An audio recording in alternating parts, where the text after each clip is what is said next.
Hello everyone, welcome to our maths project. I am Ruslan Ahmed from Group 13.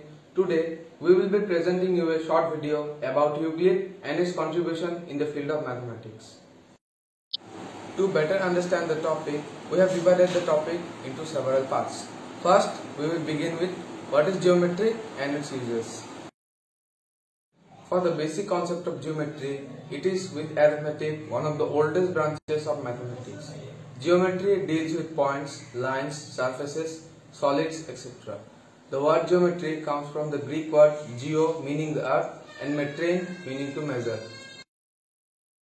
Our next topic is uses of geometry. Geometry is used in various fields. In fact, this extensive use of geometry led to its development.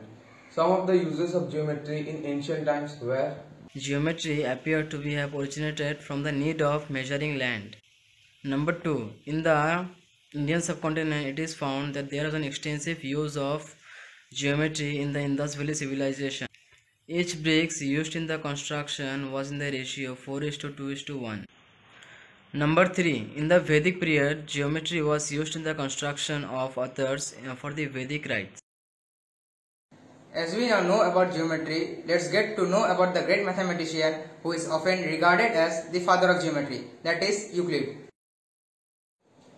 Euclid was born around 365 BC in Alexandria, Egypt.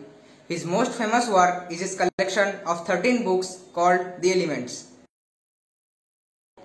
Our next topic is role of Euclid in the field of mathematics.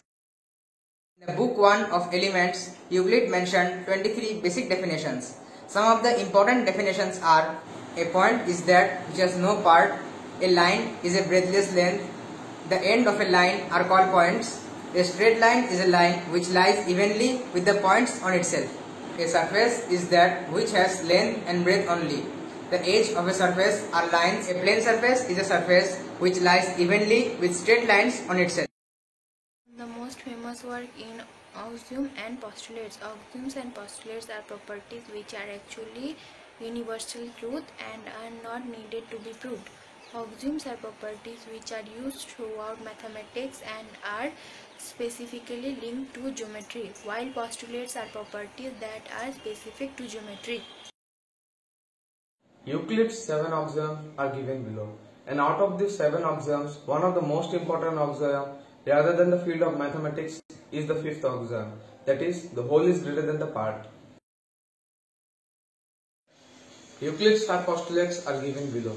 One of the most important postulates is postulate 5, which states that if a straight line falling on two straight lines makes the interior angle on the same side of it taken together less than 2 right angles, then the two straight lines, if produced indefinitely, meet on that side on which the sum of two angles is less than 2 right angles.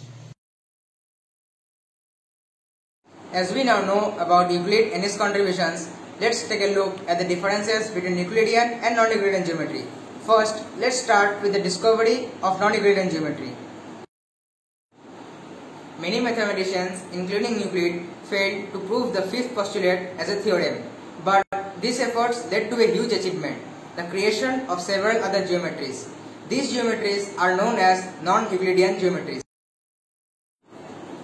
The difference between Euclidean and non-Euclidean geometry are: Euclidean geometry is related with two-dimensional figures. Euclidean geometry is flat, so its curvature is 0, while non-Euclidean geometry deals with curved figures. Non-Euclidean geometry is curved, so its curvature is not equal to 0. Euclidean geometry.